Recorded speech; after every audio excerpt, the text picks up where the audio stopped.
은혜 받으실 하나님의 말씀은 마태복음 28장 1절에서 10절입니다. 신약성경 51쪽입니다.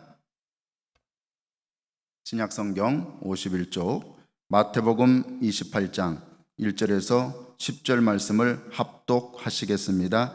안식일이 다 지나고 안식 후 첫날이 되려는 새벽에 막달라 마리아와 다른 마리아가 무덤을 보려고 갔더니 큰 지진이 나며 주의 천사가 하늘로부터 내려와 돌을 굴려내고 그 위에 앉았는데 그 형상이 번개 같고 그 옷은 눈같이 희건을 지키던 자들이 그를 두려워하며 떨며 죽은 사람과 같이 되었더라.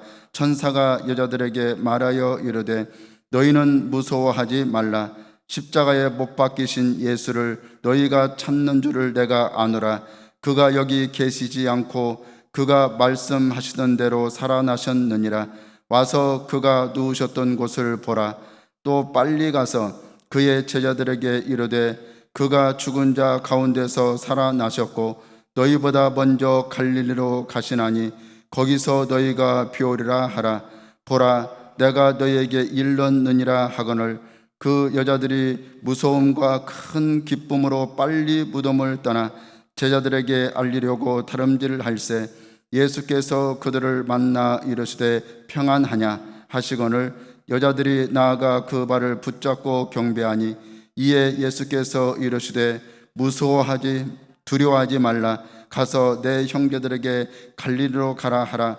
거기서 나를 보리라 하시니라. 아멘. 할렐루야. 2021년 부활절을 맞이한 여러분에게 부활의 능력이 여러분 가정과 개인과 한 해 동안 충만하시기를 주의 이름으로 축원합니다. 여러분, 하나님의 아들 예수님은 이 땅에 오셔서 어린 양으로 오셨어요. 구약 시대에는 사람이 죄를 짓든지 화목제를 드리든지 할 때 피를 흘려서 짐승으로 제사를 드렸습니다. 바로 예수님은 우리 대신 어린 양 제물로 이 땅에 오신 거예요. 그래서 십자가에 못 박혀 죽으시고 무덤에 가시셨어요.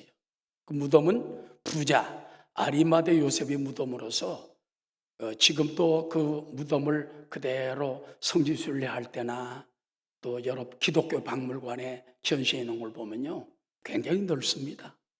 돌이 쫙 놓여 있고 그 안에 들어가 보면요, 사람이 한 10명은 앉아도 돼요. 그만큼 무덤이 안이 큽니다. 그래서 밖에 뭘로 닫았냐? 큰 돌로 장정 서너 명이 굴러낼 만한 큰 돌로 그 문을 확 닫아버립니다. 그러면 웬만한 사람 문을 열 수가 없어요. 오늘 성경에 보니까 안식일이 다 지나고 유대인들은 안식일을 생명처럼 여깁니다. 우리가 주일 성수를 생명처럼 여기야 하듯이 그들은 생명처럼 안식일을 여깁니다. 그래서 금요일 오후부터 토요일 저녁까지가 안식일이에요. 그때는 아무 일도 못합니다. 오리 정도는 가지 10리 이상을 갈 수가 없습니다. 그래서 그때는 안식할 것입니다. 자, 안식일이 지나고 그래서 이제 주일날, 지금으로 말하면 일요일 아침이죠. 새벽이 다 될 때에 여인 3명이 무덤가를 향해 갑니다. 마가복음 16장에 보면 자세한 말이 나오지만은 막달라 마리아와 다른 마리아, 이거는 야고보의 어머니 마리아입니다. 그 다음에 살로메라는 세 여인이 향품을 그 전에 사다 두었다가 예수님 돌아가시자마자 그들은 향품을 사두었어요. 왜? 옛날에는 사람이 이제 무덤에 놔두면 시체가 썩잖아요. 그 냄새가 나쁘게 나기 때문에 그걸 막기 위해서 향품을 몸에다가 시체에다 넣어드립니다. 그러면 냄새가 날 때 향기로운 냄새가 나도록 여인들은 예수님이 죽으신 것에 가슴 아파하면서도 향품을 준비해서 드리려고 가는 것입니다. 그들은 말하기를, 자, 무덤에 가까우는데 누가 우리를 위하여 무덤돌을 굴려주려? 새벽에, 안개가 자욱한 새벽에 그들은 무덤을 향해 가는데 그 연쇄에서는 어마어마한 무덤돌을 옮길 수가 없는 거예요. 그래서 서로 말하되 누가 우리를 위하여 무덤돌에서 돌을 굴려주리요. 무덤에 딱 도착했을 때 깜짝 놀랐습니다. 이미 그 어마어마한 무덤돌이 확 제껴져 버리고 그 위에 천사들이 흰옷을 입고 앉아 있는 거예요. 마태복음 28장 오늘 2절에 보니까 큰 지진이 나며 주의 천사가 하늘로부터 내려와 돌을 굴려내고 따라하시고 그 위에 앉았는데 그 형상이 번개 같고 그것은 눈같이 희극을 지키던 자들이 그를 무서워하여 떨며 그 지키던 자들은 로마 군병들이 로마 병사들이 4명씩 3교대로 그걸 지키고 있는 거예요. 그러니까는 그 8시간씩 지키고 또 교대하고 그러니까 뭐 8시간 지키면은 생생하죠. 졸 시간도 없습니다. 4명의 로마 군병들이 지키던 자들이 땅바닥에 엎드러져가지고 벌벌벌벌 떨며 있는 것입니다. 그래서 지키던 자들이 그를 무서워하여 떨며 죽은 사람과 같이 되었더라. 여러분, 여인이 혼자 봤으면은 이 여자가 잘못 봤구나. 3명의 여인이 함께 봤다는 건 이건 사실, 팩트인 것입니다. 깜짝 놀랐습니다. 그들은 무덤돌이 굴려진 것을 보았고 그 전에 지진이 나는 것을 보았고 무덤돌이 굴려진 걸 보고 천사들이 내려와서 굴러낸 것입니다. 그리고 그 위에 천사가 딱 흰옷을 입고 앉아있는데 형상이 막 번개 같고 그러니까 로마 군병들이 막 죽은 사람처럼 기절초풍을 해가지고 땅바닥에 엎드려가지고 벌벌벌벌벌 떠 있는 모습을 본 것입니다. 여러분, 예수님의 부활은 하나님의 능력으로 이루어진 것입니다. 할렐루야. 그런데 지진이 난 것은 하나님께서는 때로는 지진을 통해 우리 가운데 큰 일을 가르쳐줘요. 예수님이 사흘 전에 십자가에 죽으실 때도 그때도 지진이 한 번 일어났습니다. 어마어마한 지진입니다.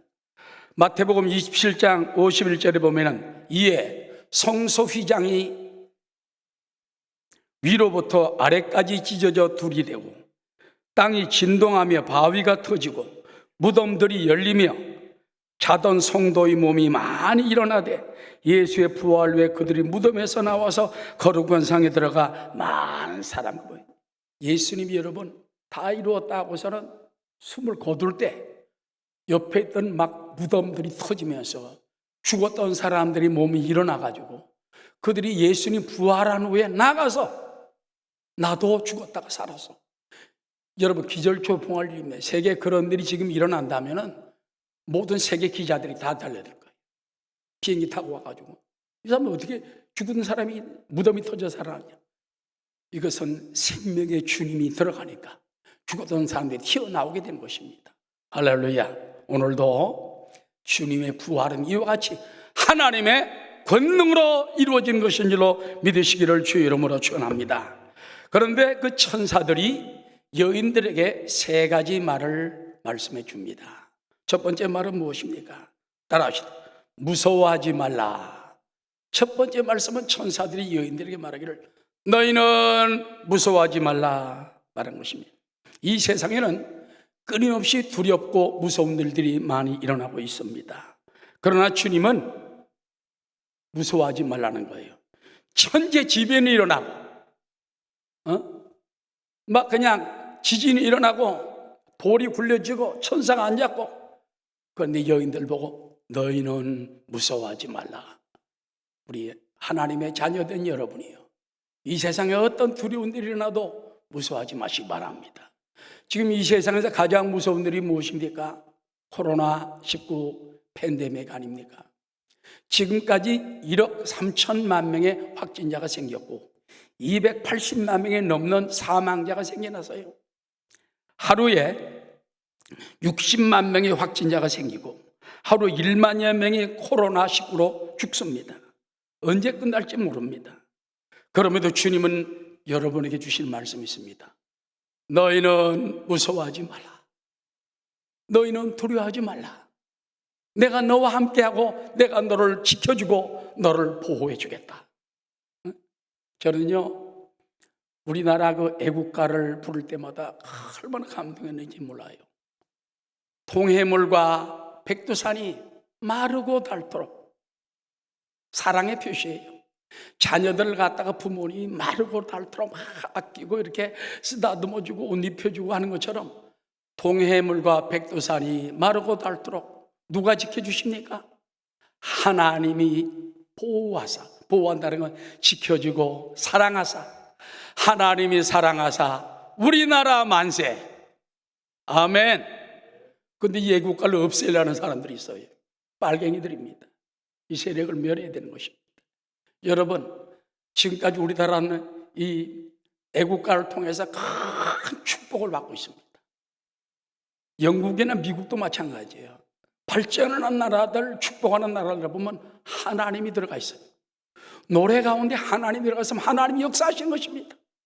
지금까지 대한민국을 지켜준 하나님, 더욱 마르고 닳도록 하나님이 대한민국을 지킬 뿐만 아니라 여러분들도 마르고 닳도록 보호하시고 사랑해 주시고 아껴 주시고 성장시켜 줄 줄로 믿습니다.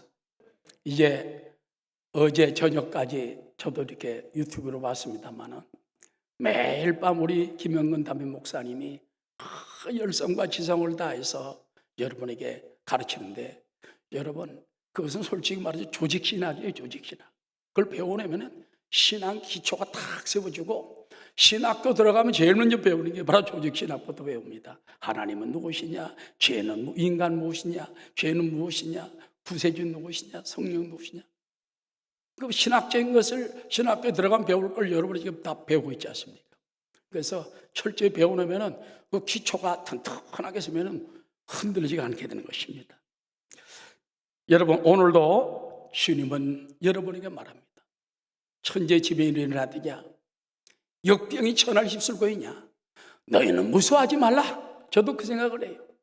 죽으면 천국이고 살면 전도가 하신 표자실 목사 말씀처럼 지금이 바로 그때예요. 죽으면 천당, 살면 뭐요? 전도. 그런 마음을, 최자실 목사님 같은 마음을 가지고 살면 두려워할 필요도 없고 무서워할 필요도 없고 믿습니다 하는 믿음의 사람이 되는 줄로 믿습니다. 예수 믿는 것은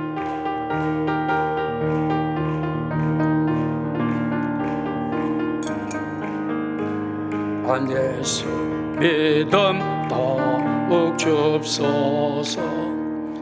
여러분, 그런 뉴스를 읽어봤습니다. 한 교도소 직원이 사형대에 오르는 많은 사형수들의 최후 모습을 보았습니다. 그들은 모두 죽기 전에 사형소를 끌려갈 때 막 벌벌벌 떨고, 어떤 사람은 오줌통을 싸고 기절하고 새파랗게 질리고 안 죽으려고 몸부림친다는 것입니다. 그들 중 여러 종교 믿는 사람들이 많이 있는데 무신론자들은 말할 것도 없고, 어떤 이들은 직원에게 살려달라고 하고 스님이나 신부님이나 목사님께 울며 매달리기도 한답니다. 그런데 두려워하지 않고 가장 담대한 사람들은 누구냐?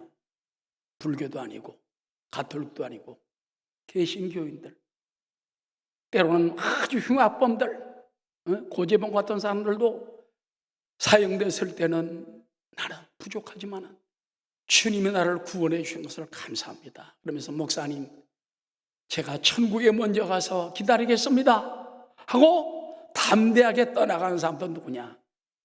부활을 믿는 사람이, 개신교인들이. 할렐루야. 그래서 그들은 그 마음에 두려움이 없다는 것입니다.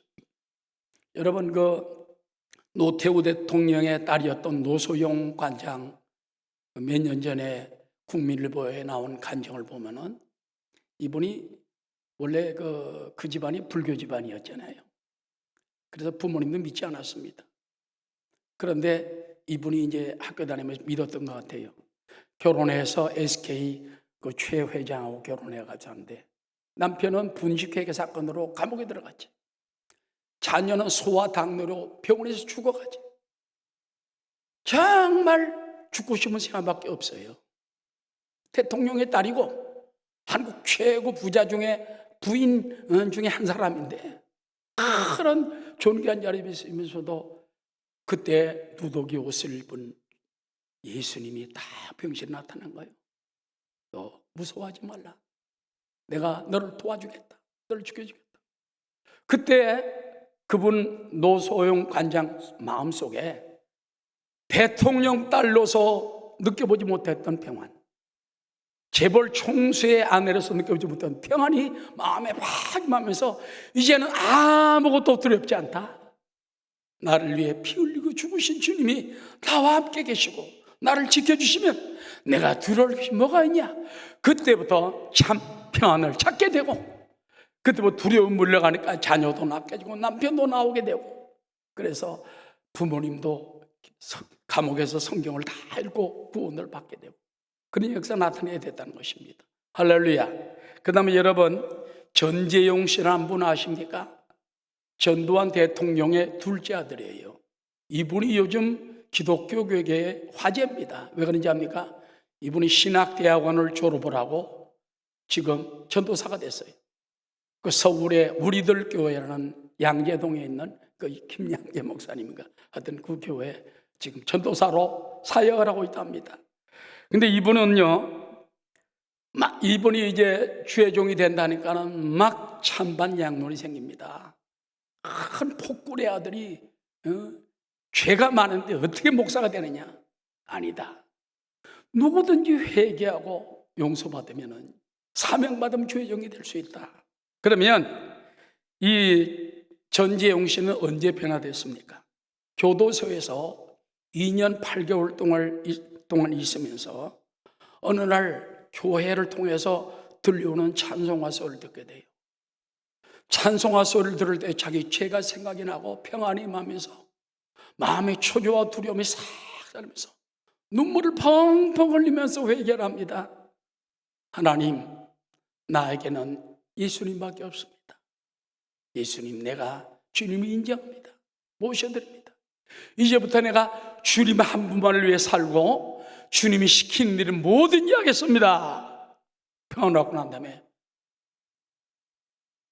그 이제 아버지에게 상의를 했어요. 전두환 전 대통령. 근데 그분이 금년 90세인데 정신이 가끔 와락가락 한답니다.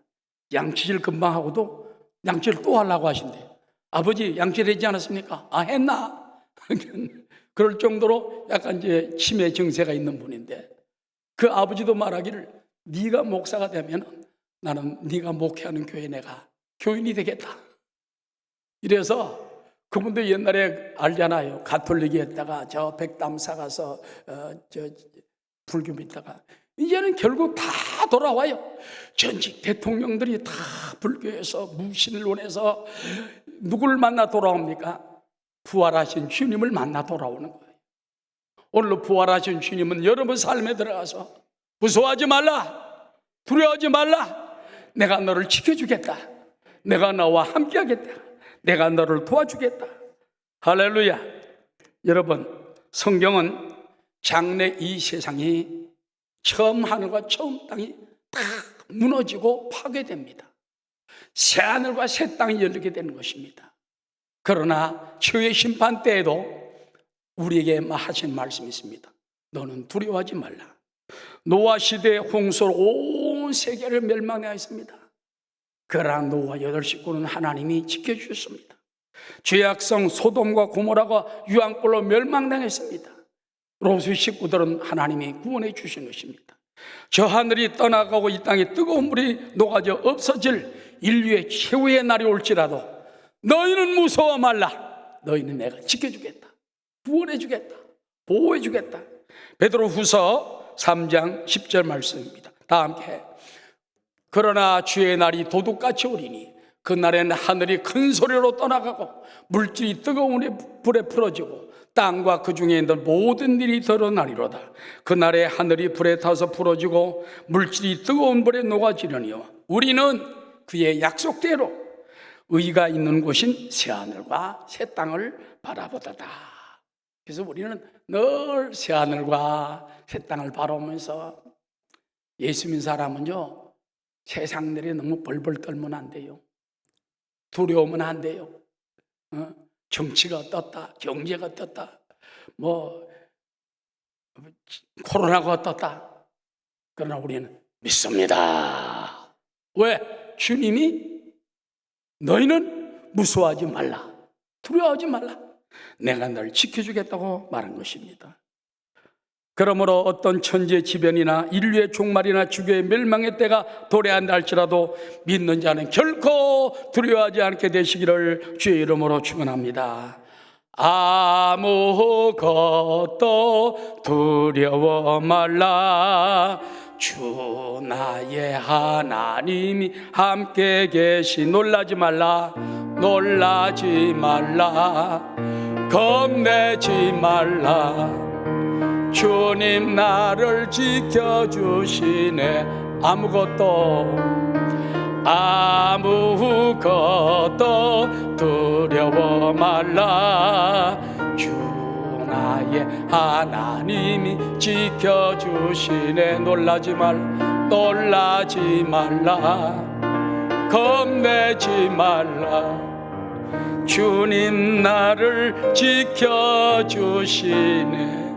할렐루야. 아무도 두려워하지 말고 주님께 여러분을 지켜주심을 믿고 의지하는 여러분 되시기 바랍니다. 천사의 두 번째 말은 무엇입니까? 따라합시다. 예수님은 다시 사셨다. 여러분, 많은 종교는 죽은 교주의 무덤을 자랑합니다. 또 죽은 교주의 뼈, 몸에서 나온 뼈, 진신살이라고 그러죠. 그거를 모셔놓고선 신령하다고 말합니다. 그러나 기독교는 무덤을 자랑하지 않습니다. 왜? 빈 무덤이 되었기 때문에. 뼈도 자랑하지 않습니다. 뼈가 없기 때문에. 주님이 이 땅에서 부활해서 하늘로 승천했기 때문에 뼈도 남기지 아니하고 무덤도 자랑하지 않는다는 것입니다. 오늘 마태복음 28장 5절에 보면 십자가에 못 박히신 예수를 너희가 찾는 줄을 내가 아노라. 따라, 그가 여기 계시지 않고 그가 말씀하시던 대로 살아나셨더니라. 와서 그가 누우셨던 곳을 보라고 말한 것입니다. 여러분, 기독교의 자랑은 빈 무덤입니다. 빈 무덤. 무덤에 아무것도 없어요. 바로 예수님은 무덤을 박차고 나온 것입니다. 예수님께서는 요한복음 11장 24절에 빈 무덤을 통하여 우리 가운데 가르치는 말씀이 있는 것입니다. 예수께서 이르시되 나는 부활이요 생명이니 나를 믿는 자는 죽어도 살겠고 무릇 살아서 나를 믿는 자는 영원히 죽지 않으리니 이것을 내가 믿느냐. 여러분, 이제 반기독교 사람들은요, 여러 가지로 거짓 설을 만들어내가지고 예수님이 기절했다가 날이 서늘해지니까 일어났다더니 예수님이 죽었는데 제자들이 그걸 훔쳐가가지고 가서 시체를 은닉해나니니 그런 가설을 버티고 있습니다. 이건 다 거짓말인 것입니다. 자, 고린도전서 15장에 보면 왜 예수님이 꼭 부활해야만 하는가? 예수님이 부활하지 않으면 인류의 중대한 축복을 잃어버려. 여기에 큰 이유가 있다는 것입니다. 고린도전서 15장 12절 다 함께 그리스도께서 죽은 자 가운데서 다시 살아나셨다 전파되었거늘 너희 중에서 어떤 사람들은 어찌하여 죽은 자 가운데 부활이 없다 하느냐. 만일 죽은 자의 부활이 없으면 그리스도도 다시 살아나지 못하셨으리라. 그리스도께서 만일 다시 살아나지 못하셨으면 우리가 전파하는 것도 헛것이요 또 너희 믿음도 헛것이며 또 우리가 하나님의 거짓 증인으로 발견되리니 우리가 하나님이 그리스도를 다시 살리셨다고 증언하였습니다. 만일 죽은 자가 다시 살아난 일이 없으면 하나님이 그리스도를 다시 살리지 않으셨어요. 예수님이 부활했기 때문에 우리도 부활을 따라가는 거예요. 그래서 예수님은 따라요. 부활의 첫 열매다. 예수님의 부활의 첫 열매를 따라서 이제 인류들이 믿는 성도들이 부활합니다. 예수님이 재림하실 때 그때 따라 붙는 사람이 부활합니다.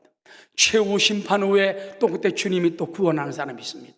그렇기 때문에 그 부활의 순서가 다 있어요. 예수님이 부활의 첫 열매가 되지 않았으면 인류 부활이 없다는 것입니다.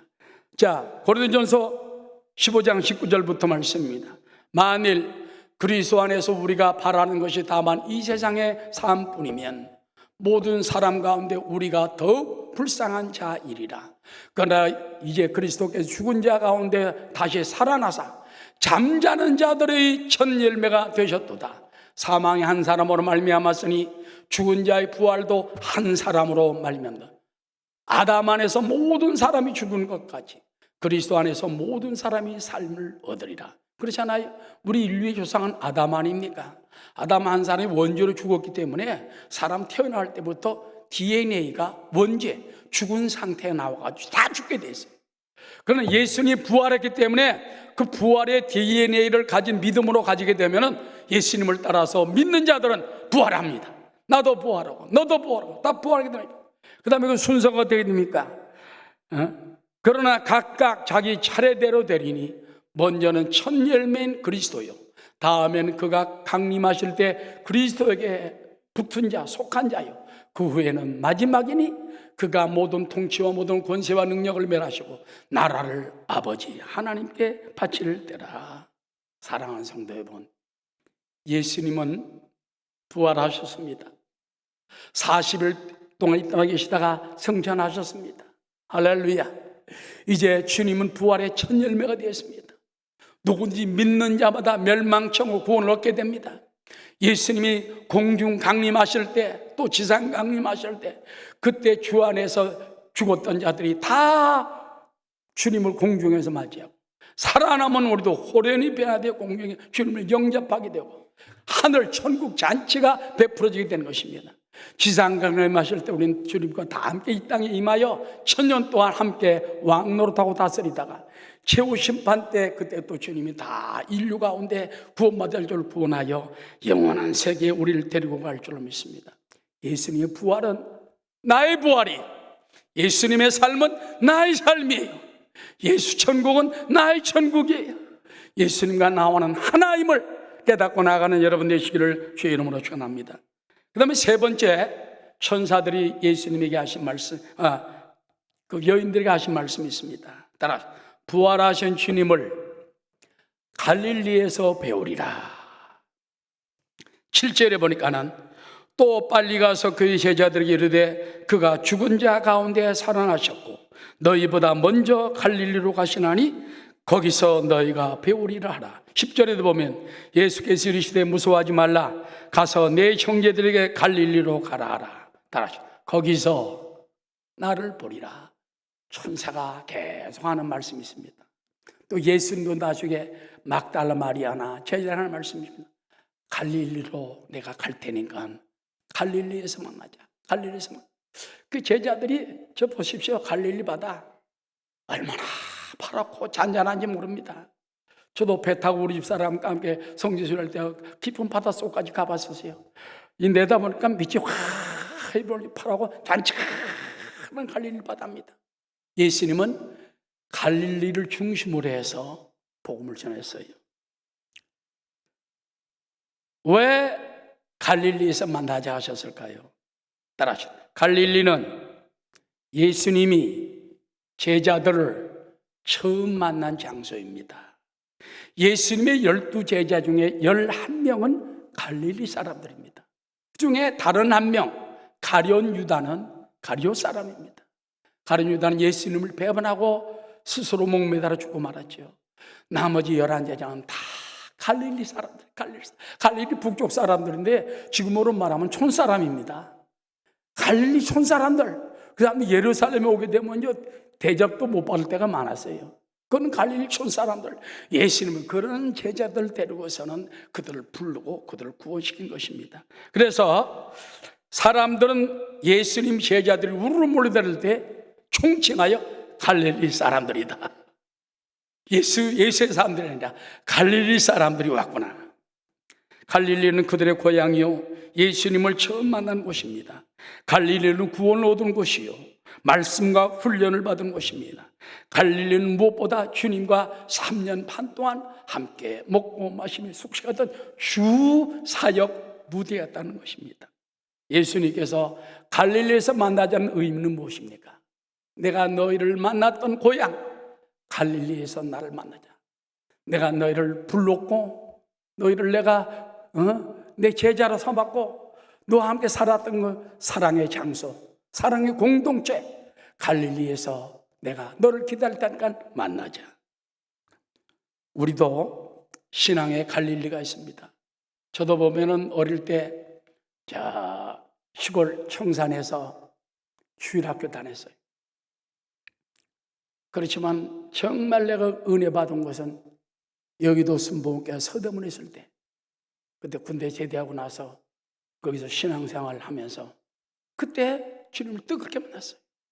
깨어지고 변화되고 눈물 흘리고 1년에 365일 동안 중에 360일 정도는 매일 교회 와 살다시피 했어요. 회사에서 출판사 끝나고 나면 교회 들려서 기도하고 가고 봉사하고 가고 집에 참석하고. 우리 집에서는 아예 내놨어요. 내놨어요. 어머님하고 형제들이 있었지만 내놨어요. 거기가 내 신앙의 갈릴리. 그때 생각하면 지금도 마음이 애틋해요. 여러분도 주님이 여러분을 만났던 장소, 주님이 기다리십니다. 신앙의 첫 장소에서 기다리는 주님 앞에 내가 돌아가서 그 신앙으로 돌아가게 도와주옵소서. 여러분, 그 유명한 오헬리라는 미국의 작가가 있지 않습니까? 그 사람이 이제 첫사랑이라는 글을 썼어요. 마지막 립세도 쓴 사람이지만은 거기에 보면은 자기가 어느 고향에 살다가 작은 소녀를 늘 사랑했어요. 그래가지고 짝사랑이지. 그 소녀 보면 막 소녀 가슴이 두근두근하고 그랬어요. 근데 어느 날 이 청년이 이제 도시로 갔습니다. 사람을 잘못 만나 타락하고 소매치기가 됐어요. 그래서 다른 사람한테 주변에 소매치기 합니다. 어느 날 다른 사람 품에서 소매치기를 한 다음에 딱 돌아서는 순간에 웬 아가씨가 딱 오는데 보니까 바로 첫사랑 그 아가씨가 딱 나오는 거예요. 여전히 자기는 너무 변했기 때문에 그 아가씨가 몰라보지만 자기는 평생 오매불망의 아가씨라 보고 난 다음에 얼굴 보고 나니까는 옛날 그대로 모습인 게 아가씨에게 아무 말도 못하고 기둥에 가서 머리를 쪼으면서 내가 잘못했다. 나는 다시 고향으로 돌아가겠다. 그 아가씨를 생각으로 다시 고향으로 돌아가 새 사람이 된다는 그런 얘기가 있는 거예요. 여러분, 세상에 아가씨 하나 모습 보고 나서도 참 순수한 소년의 모습으로 그 악당이 돌아가는 것처럼 오늘도 주님이 우리를 기다리던 그 갈릴리, 그 장소에 기다리는 그곳, 은혜 받았던 그곳, 눈물 흘리던 그곳, 간증하던 그곳, 복음을 전하던 그곳에서 여러분을 기다리고 있으니 주님을 만나는 여러분 되시기를 주의 이름으로 축원합니다. 예수 믿는 것은 증거만 보다. 예수 귀한 예수 믿음 더욱 주소서. 그 다음에 갈릴리는 어느 곳일까요? 하나님의 기적이 충만한 곳입니다. 예수께서 이 땅에 사시는 동안에 총 33회의 기적을 일으켰습니다. 근데 그 중에 3분의 2가 넘는 24회를 갈릴리에서 기적을 내버렸어요. 갈릴리에서 만나자는 것은 내가 기적을 일으키고 내가 바다를 가르고 내가 오병이를 베풀던 그곳의 기적의 장소에서 만나자. 병을 치료하던 그곳에서 만나자. 여러분, 그 중에 주님이 기적을 일으킨 것을 몇 개 한번 살펴보면은 주님은 갈릴리 가나 혼인잔치에서 물로 포도주를 만들었습니다. 오늘날도 물 같은 우리를 만나는 포도주, 성령으로 변화시킬 수 있다는 것입니다. 그 다음에 귀신 들린 자, 간질 환자, 중풍병, 나병 환자를 다 고쳤습니다. 반신불수, 손 마른 자, 소경, 귀머거리, 벙어리를 갈릴리에서 치료했습니다. 바람과 파도를 꾸짖고 책망하여 갈릴리 바다를 잔잔케 하셨습니다. 12의 12의 전류병 여인을 고치고 야이로의 딸을 갈릴리에서 살리셨습니다. 바다 위를 육지같이 걸으시고 베드로도 걷게 한 곳이 바로 갈릴리 바다인 것입니다. 5병이어로 5,000명을 먹이고 7병이어로 4,000명을 먹이신 것이 갈릴리였던 것입니다. 병자들이 주님의 옷자락만 잡아도 고침받은 곳이 바로 갈릴리였습니다. 할렐루야. 오늘도 예수님은 어제나 오늘이나 영원토록 동일하십니다. 지금도 역사하십니다. 우리가 열두 혈병 앓던 여인처럼 주님 옷자락을 잡으면 능력이 흘러나옵니다. 치료가 흘러나옵니다. 기적이 흘러나옵니다. 갈릴리로 가서 주님을 만나는 여러분 되시기를 주 이름으로 축원합니다. 히브리서 13장 8절에 예수 그리스도는 어제나 오늘이나 영원토록 동일하시니라. 볼지어다 내가 세상 끝날까지 너와 항상 함께 있으리라. 그러므로 오늘도 주님 우리에게 능력을 주어서 믿는 자들에게 따르는 표적을 주시는 것입니다. 마가복음 16장 17절 다 함께 믿는 자들에게는 이런 표적이 따르리니 곧 그들이 내 이름으로 귀신을 쫓아내며 새 방언을 말하며 뱀을 집어 올리며 무슨 독을 마실 자도 해를 받지 아니하며 병든 사람에게 손을 얹은즉 나으리라 하시더라.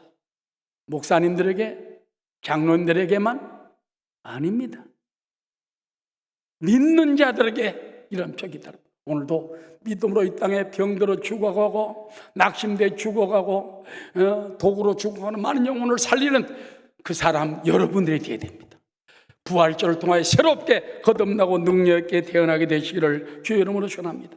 마지막 갈릴리는요 사랑과 용서가 있는 곳입니다. 예수님이 겟세마네 동산에서 기도하고 잡히신 다음에 가야바 제사장 뜰로 끌려갔어요. 거기 묵겠어요. 거기서 고초를 당하시면서 이제 채찍 맞고 고초를 당하실 때 베드로도 밤에 몰래 거기를 갔어요. 아침이죠. 아직 그래서 불이 있는데 불도 있는데 사람들이 웬 여인이 보더니 당신도 그 사람 중 일종 아니냐? 나 아니다. 또 두 번째, 당신도 그 일족 틀림없다. 그 당이다. 아니다. 세 번째는 말할 때는 막 맹세하고 나는 예수 모른다. 예수님을 저주하고 예수님을 욕하고 아니 세상 이럴 수가 있습니까? 베드로가 너무 마음이 왔다 갔다 하는 거예요. 예수님을 내가 죽기까지 하겠나이다. 금방 그 말을 하루 만에 잊어먹어버렸어. 그다음에 예수님을 세 번이나 부인하는 것입니다. 그러나 예수님께 용서를 빌 틈도 오지 못했어요. 그러나 갈릴리 바닷가에서 나를 배우리라. 그래서 이제 갈릴리로 갔지 않습니까? 근데 베드로가 나는 물고기 잡으러 갈라네. 예수님은 아직은 뭐예요? 그러니까 다른 사람도 가자 7, 8명이 따라갔습니다. 밤새껏 그물을 던졌는데 한 마리도 안 잡히는 거예요. 새벽이 되었는데 저 건너편에서 누가 말하기를 얘들아 너에게 고기가 있느냐? 없나이다 하고 생각하니까는 옛날에 했었던 추억이 오는 거예요. 베드로가 밤새껏 빈 그물을 던지고 난 다음에 너희 고기가 없나이다 할 때 그물을 배 오른편에 던지니까 막 얼마나 엄청난 고기를 2배 잡았습니까? 2배 처음에 가득하게 되었지 않습니까? 그 생각이 나가지고 그들이 배 그물을 오른편에 던지니까 153마리 그걸 막 다 잡아 올린 거예요. 그때 요한이 딱 말하기를 주님이시다. 부활하신 주님이시다. 그 말 듣자마자 베드로는 벗었던 몸에 옷을 둘러입고서 물속으로 푹 뛰어들어갔습니다. 그래서는 그 헤엄쳐서 가봤더니 예수님께서 세상에 그 강 언덕에다가 불을 피워놓고 떡을 굽고 있어요. 베드로가 가서 무쭈미쭈미하니까 너 잡은 고기 있느냐? 예. 고기 좀 가져와라. 고기를 가져오니까 고기를 구워주고 제자를 다 함께 앉았습니다. 그때 주님이 하신 말씀이 있습니다. 베드로야 네가 나를 사랑하느냐? 예, 내가 주를 사랑합니다. 두 번째, 베드로야 네가 나를 시몬의 아들 시몬 네가 나를 사랑하느냐? 예, 사랑합니다. 세 번째, 사랑하느냐? 근데 헬라어에 보면요 그런 말이 있어요. 내가 사랑하느냐 하는 이 두 번째 말은 아가페로 사랑하느냐. 그런데 자기는 친구로 사랑한다. 맨 마지막에 필레이스메 친구의 사랑으로는 사랑하냐. 그때 주여 난 그것도 못합니다. 주께서 하시오니 주의 뜻대로 하시옵소서. 앞으로 베드로가 거꾸로 못 박혀 매달려 죽을 것을 말씀하고 난 다음에 베드로가 내가 주님을 사랑합니다. 사랑합니다. 사랑합니다. 3번 고백함으로 말미암아 주님을 부인했던 것 세 번째 모든 것을 다 상쇄해버리고 마는 것입니다. 할렐루야. 따라하시. 갈릴리는 사랑과 용서가 있는 곳입니다. 여러분, 주님을 떠났다가 부활절에 다시 돌아온 사람이 있습니까? 아무도 여러분을 책하지 않습니다. 아니, 주님은 여러분을 안아주시고 다시 품어주시고, 우리가 주님을 떠나 멀리 있다 할지라도 다시 돌아오기만 하면 주님 품어주시고 안아주시고 용서해주시고 새 힘과 능력을 주시는 줄로 믿습니다. 결론적으로 말씀을 마치고자 합니다. 기독교 신자들은 반드시 세 가지 신앙 기둥을 가져야 됩니다. 첫 번째는요, 창조신앙이에요. 하나님이 나를 하나님 모양과 형상대로 창조했다. 만물 중에 으뜸물로 우리를 창조했다. 그를 생각을 하고 정말 하나님의 영광을 위해 사는 삶을 살아야 된다는 것입니다. 두 번째는요, 부활신앙이에요. 하나님께 독생 예수를 보내주셔가지고 나를 위해 죽게 하시고 십자가 신앙이죠. 그 다음에 부활시키셔서 완성, 구원의 완성을 이루신 거예요. 부활은 구원의 완성인 것입니다.